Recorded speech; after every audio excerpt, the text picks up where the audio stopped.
Good morning to you all. Welcome to you all in Saint Zero online class. Today we are reading chapter second, part first. Microorganisms are friends or foe. This is the second chapter. आज इसके बारे में हम पढ़ेंगे भाई friends and फो के बारे में बताया गया है कि माइक्रोऑर्गेनिजम्स हमारे लिए फ्रेंड्स है या फो है। फो मतलब वो हमारे एनिमी यानी दुश्मन है, या हमारे लिए वो फ्रेंड्स मित्रता के रूप में काम करते हैं, फ्रेंड्स हैं हमारे।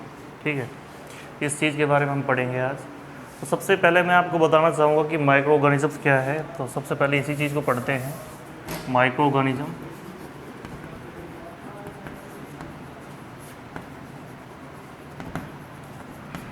Microorganisms are those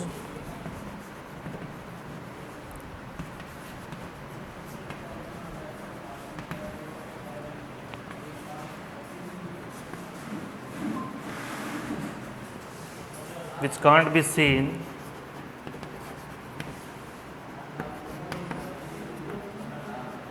by our naked eyes.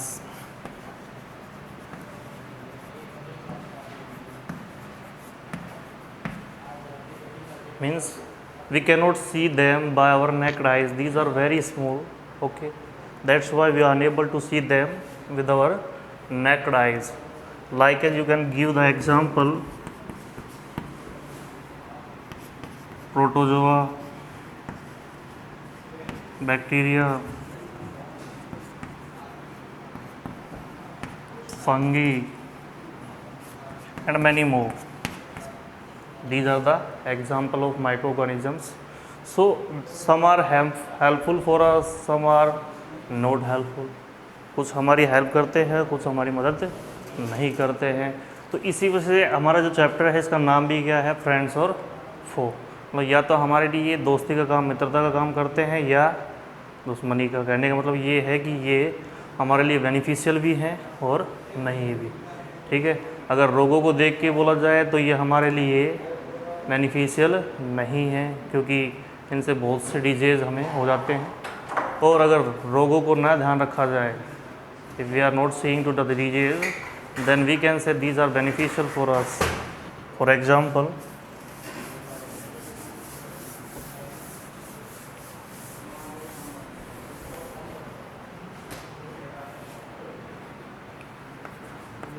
are these beneficial for us?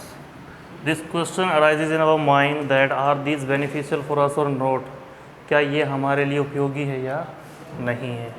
तो अगर अपन देखें इस चीज़ के लिए कि हमारी बहुत सी जो प्रोसेस है वो डिपेंड करती है माइक्रोऑर्गेनिजम्स के ऊपर। माइक्रोऑर्गेनिज्म जो है एक बहुत बड़ा रोल प्ले करते हैं इस चीज़ के लिए। जैसे मैं बात करूं सोइल फर्टिलिटी की,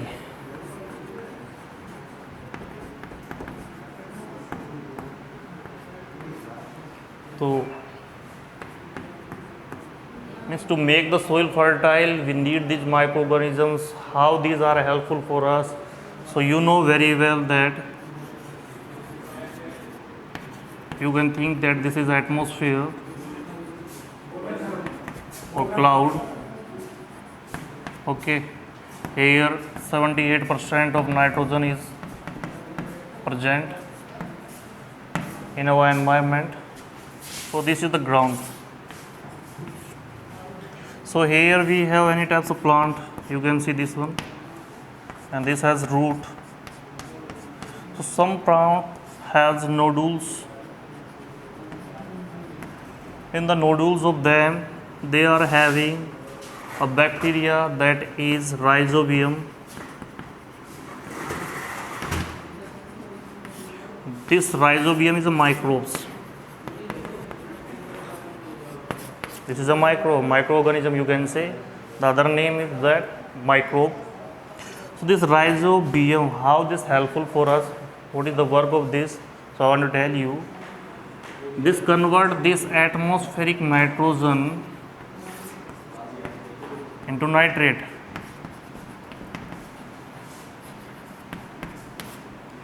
what is the use of nitrogen? By the help of nitrogen plant can get growth.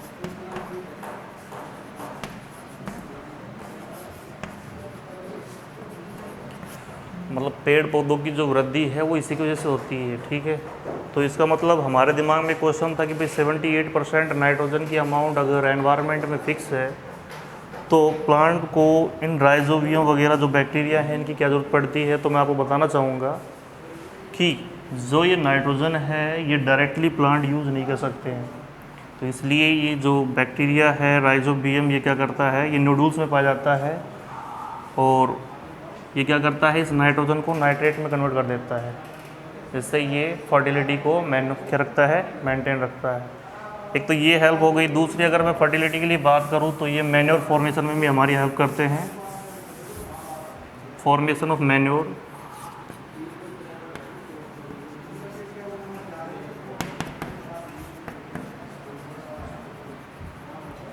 जैसा कि आप सब जानते हैं कि भाई हमारे घर पे जैसे डोमेस्टिक वेस्ट जो होगा रोज का, इसके अंदर क्या क्या इंक्लूड है, इसके अंदर इंक्लूड है फेसेस ऑफ एनिमल्स, यानी जानवरों का मलमूत्र, यहाँ डंग भी लिया गया है, पील्स ऑफ वेजिटेबल, ठीक है। और साथ में हम बात कर सकते हैं लीव्स ऑफ द प्लांट्स।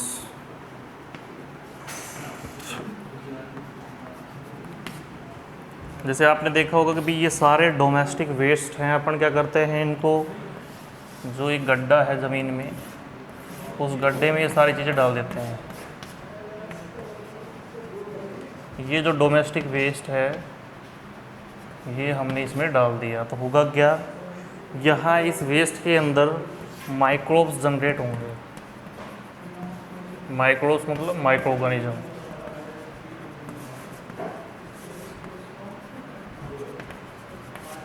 मतलब इसके अंदर माइक्रोब्स जनरेट होंगे तो ये माइक्रोब्स क्या करेंगे, ये माइक्रोब्स इसको कॉम्प्लेक्स से सिंपलर बनाएंगे और मैन्योर फॉर्म करेंगे, ठीक है। अब ये मैन्योर हम यूज़ कर लेते हैं खेतों के अंदर, जिससे फर्टिलिटी सोइल की बनी हुई रहती है। इसलिए इसका मतलब क्या है कि ये हमारे लिए हेल्पफुल भी हैं। सेकंड अगर मैं बात करूँ सोइल फर्टिलिटी के बाद, तो दूसरा है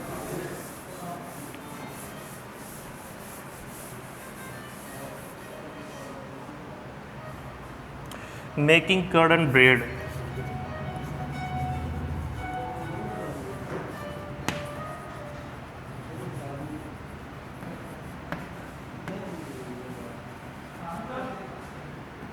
तो देखो जैसे आपने देखा होगा कर्ड, मिल्क को गर्म करके हम क्या करते हैं, firstly we boil the milk, और बॉईल करने के बाद इसके अंदर वे यानी हल्की सी लस्सी डालते हैं, दही वगैरह जो भी है कुछ इसके अंदर डालते हैं। तो होता क्या है, जो ये वे है यानी छाछ, इसमें क्या होता है, बहुत से माइक्रोब्स होते हैं, ठीक है। मेनली हमारे लिए जो हेल्पफुल है वो है लैक्टोबैसिलस। ये लैक्टोबैसिलस क्या करता है, इस मिल्क को ये कन्वर्ट कर देता है कर्ड में, यानी ये हमारी हेल्प करता है मिल्क टू कर्ड कन्वर्ट करने के लिए। तो ये भी एक माइक्रोब्स है। तो इसका मतलब क्या है कि ये हमारे लिए हेल्पफुल है। मतलब जैसे अपन चैप्टर का नाम पढ़ रहे हैं फ्रेंड्स एंड फो, तो इसके आधार पे अपन कह सकते हैं कि हमारे लिए मित्रवत भी काम आते हैं और एक जे एनीमी की फॉर्म में भी हमारे लिए ये काम में आते हैं, ठीक है।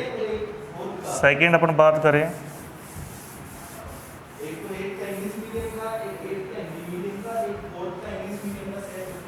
ब्रेड के लिए, तो मैं आपको बताना चाहूँगा ब्रेड जो है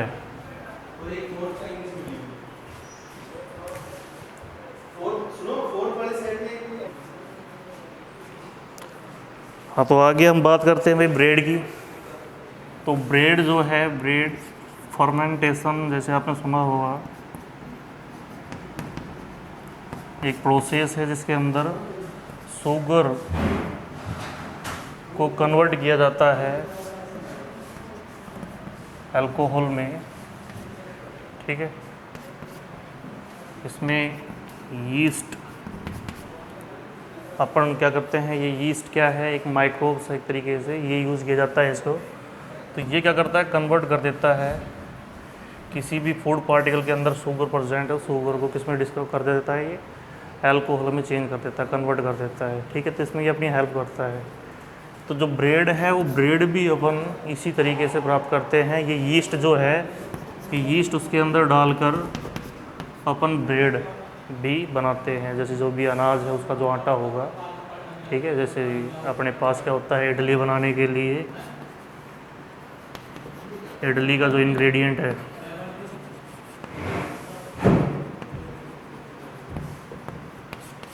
जिसको अपन बोलेंगे सूजी, इसको रावा भी बोलते हैं।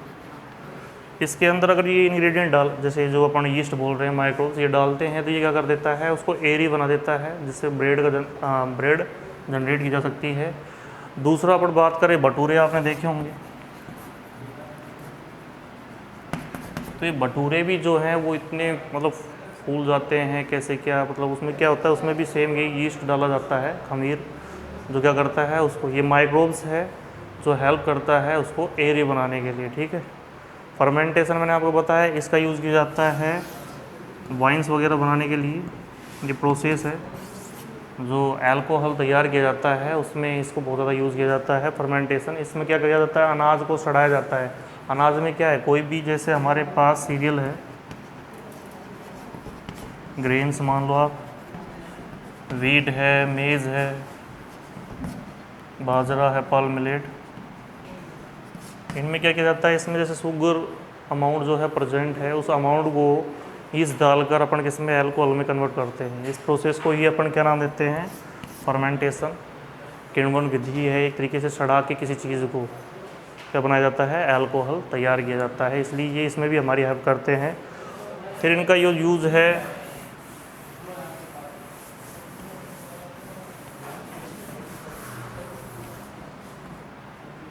वो मेडिसिन्स में भी है।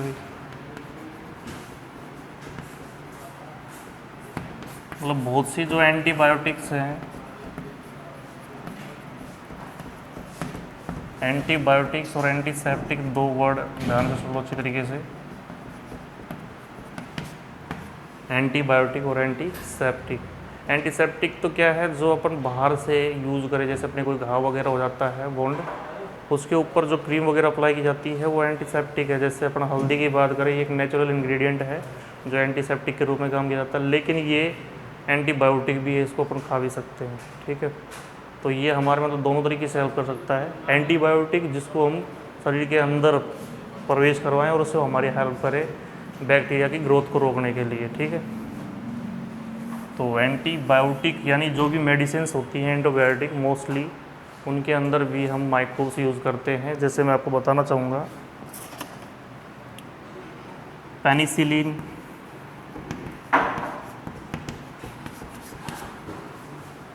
मलेरिया, आपने सुना होगा मलेरिया डिजीज़। उस डिजीज़ में जो बैक्टीरियल इन्फेक्शन है उसको रोकने के लिए, यानी माइक्रोब्स की ग्रोथ को रोकने के लिए, माइक्रोब ग्रोथ रोकने के लिए ये यूज़ किया जाता है, ठीक है। और ये किससे प्रिपेयर किया जाता है, पेनिसिलिन, ये प्रिपेयर किया जाता है माइक्रोब्स के द्वारा ही, ठीक है। जैसे सिनकोना नाम की जो छाल होती है उससे तैयार किया जाता है। और अलेक्जेंडर फ्लेमिंग ने 1929 में इसको डिस्कवर किया था, 1929 में। और लुइस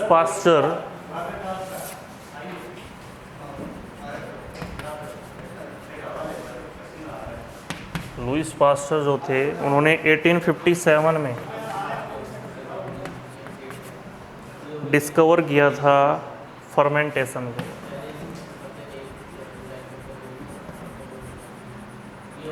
यानी ये जो फर्मेंटेशन प्रोसेस है ये लुइस पास्चर के द्वारा डिस्कवर की गई थी इन 1957 में, ठीक है। इसके बाद जैसे मेडिसिनल पर्पज़ के लिए कि मैंने आपको बताया कि ये एंटीबायोटिक्स में हमारी हेल्प करते हैं, और एंटीबायोटिक में आप एग्जांपल दे सकते हो स्ट्रेप्टोमाइसिन, ये जो टैबलेट है, ये पेनिसिलिन के जो इंजेक्शन हैं, ये हमें एडवांस में लगा दिए जाते हैं, किस लिए कि जिससे वायरस या माइक्रोब जो भी हमारी बॉडी के अंदर एंटर कर गए हैं उनकी ग्रोथ को रोकने के लिए हमारी हेल्प करते हैं। ठीक है। इसके बाद जैसे मैं बता रहा था आपको कि भाई ये हमारे फ्रेंड्स भी हैं और हमारे लिए एज ए फो की तरह भी ये वर्क करते हैं। So according to this we can say that these are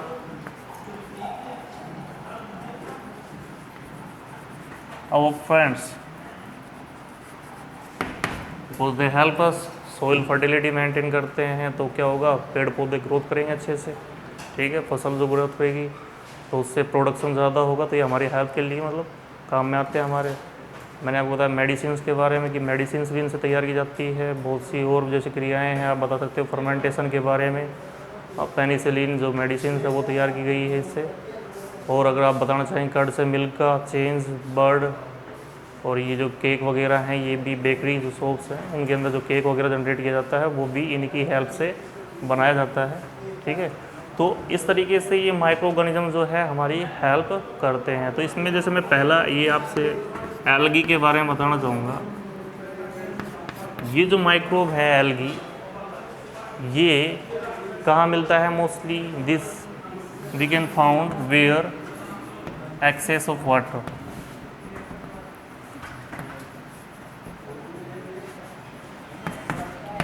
मतलब जहाँ पानी की अधिकता होगी, कंटिन्यूसली वाटर रनिंग हो रहा हो वहाँ पे आप देखोगे किसको? एल्गी। ये जो है एक तरीके का प्लांट ही है, लेकिन ये माइक्रो ऑर्गेनिज्म है। ठीक है, और ये ग्रुप में पाया जाएगा। कैसे पाया जाएगा? ग्रुप में। आपने देखा होगा कि गांव के अंदर जो टंकी वगैरह है या हमारे घर पे जो टंकी है, अगर वहाँ से पानी ड्रॉप हो रहा है कंटिन्यूसली, तो वहाँ उसके नीचे आप देखोगे जो ग्रीन ग्रीन कलर का लेयर जिसके ऊपर अपन फिसल जाते हैं कई बार, तो वो लेयर जो है वो एल्गी की ही है। ठीक है, ये एक टाइप का टिनी प्लांट है, बहुत ज़्यादा छोटा प्लांट होता है। ठीक है, और ये ग्रुप में पाया जाता है, जो है ये माइक्रोब ही है।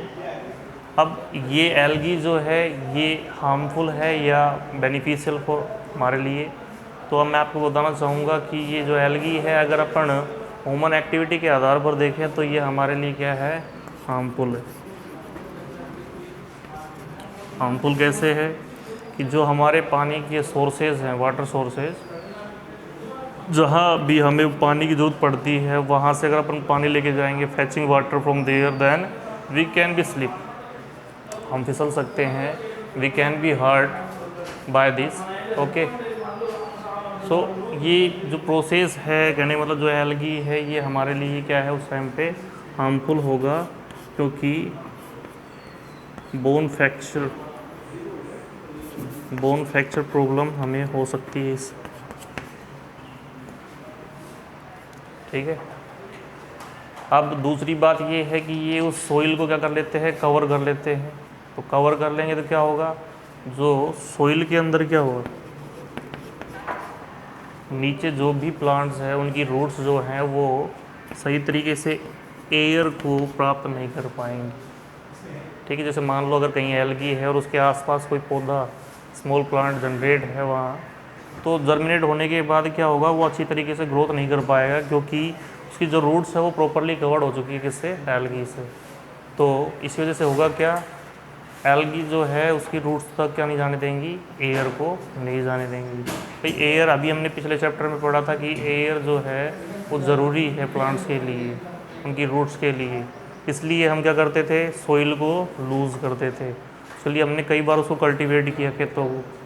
क्यों? बस केवल इसीलिए क्योंकि हम उसके अंदर जितने भी बैक्टीरिया या माइक्रोब्स हैं वो ऊपर आ जाएँ और सनलाइट के अंदर वो डेस्ट्रॉय हो जाएँ, और दूसरा तो ज़मीन है वो क्या हो जाए? एयरी हो जाए, जिससे जो प्लांट्स रूट है वहाँ तक एयर का आदान प्रदान हो पाए। ठीक है, तो इसके लिए क्या होगा? तो ये हमारे लिए यहाँ भी क्या है? नुकसानदायक है, यानी हार्मफुल हो गई। तो इस एल्गी की वजह से क्या है कि बहुत से वाटर रिसोर्सेज जो होंगे वहाँ पे ये प्रॉब्लम जनरेट होती है। ठीक है।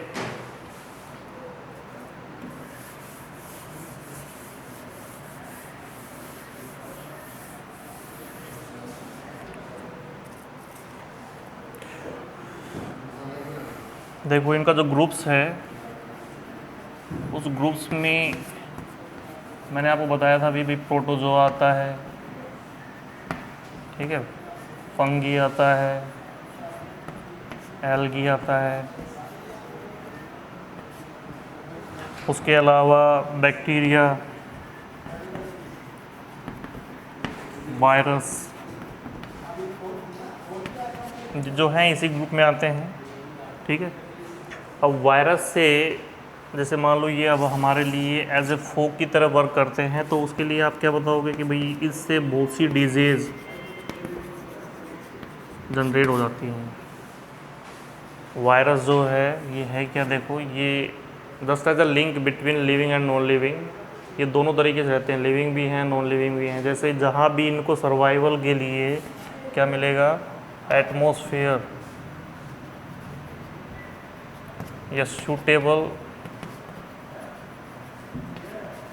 प्लेस अगर इनको मिले कहीं भी, तो ये वहाँ पे लिविंग और नॉन लिविंग दोनों तरफ से बिहेव करते हैं। जैसे हमारी बॉडी के अंदर, जैसे ये हवा से हमारे बॉडी के अंदर क्या हो गए, प्रवेश कर गए, तो वहाँ जाते ही ये क्या हो जाएंगे, लिविंग की तरह बिहेव करेंगे, तो इनकी ग्रोथ बढ़ने लग जाएगी और बढ़ेगी तो उससे क्या होगा, हमारी बॉडी पूरी इन्फेक्टेड हो जाएगी। जैसे आप लेटेस्ट एग्जांपल देख सकते हो कोरोना के बारे में, ये भी क्या है, एक वायरस ही है, ठीक है। तो इससे क्या होगा, इनकी ग्रोथ जैसे ही हमारी बॉडी में डे पर डे क्या होगी, बढ़ती जाएगी, और ग्रोथ बढ़ने से हमारी बॉडी क्या हो जाएगी, इनके एक तरीके से विक्टिम हो गई, इनका शिकार हो जाती है और अच्छी तरीके से हम प्रॉपरली वर्क नहीं कर पाते हैं इसी की वजह से, ठीक है। यही रीज़न है इसका। तो वायरस क्या है, these are the link between living and non living, ये दोनों के बीच का लिंक है जो लिविंग की तरह भी बिहेव करता है और नॉन लिविंग की तरह भी बिहेव करता है। लेकिन मैंने आपको बताया कि इनको सूटेबल प्लेस मिलने के बाद, यानी हमारी बॉडी मिल गई या ऐसे मान लो इनको मडी प्लेस मिल गए, कीचड़ वगैरह, ये वहाँ पे क्या हो जाते हैं, जैसे हवा है उसके अंदर ये एक तरीके से नॉन लिविंग की तरह मूव करते रहेंगे, लेकिन हमारी बॉडी में एंटर करते ही ये लिविंग बीइंग की तरह बिहेव करेंगे, ग्रोथ करने लग जाते हैं, यानी कि जो नंबर है वो बढ़ने लग जाता है, ठीक है। तो आज के लिए हम इतना ही करेंगे, बाकी चीज़ें हम पढ़ेंगे कल। और मैं आपको बताना चाहता हूँ कि जो पिछला चैप्टर था हमारा, चैप्टर फर्स्ट, उसके जो क्वेश्चन आंसर है आपको ट्राई करने हैं, ठीक है। उनको हम दोबारा से रिपीट भी करेंगे, अगर आपको नहीं आएंगे तो कोई टेंशन हो तो बता देना, ठीक है। Thank you very much.